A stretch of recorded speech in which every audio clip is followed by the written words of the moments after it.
Chenda chei, heika chique, parrarire. Chenda chei y cachique. Bueno, hablamos así, decimos así porque los nativos hablan de esa manera, ¿verdad? Claro. Y bueno, parece ser que Cachique, a Cachique se le pasaron los tragos. También. Sí, y trata de explicar que él no es él. Él no era. Shenda Chey, yo no soy, yo no fui. Más o menos es eso, ¿no?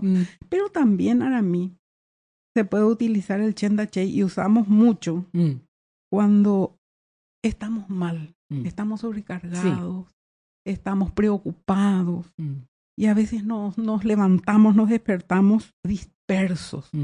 Entonces, como que no hilamos, no hilvanamos, no acertamos, decimos cosas incoherentes. Y entonces es Chenda Che, yo no soy. No soy yo no hoy. Soy yo. Hoy no soy yo, no estoy bien.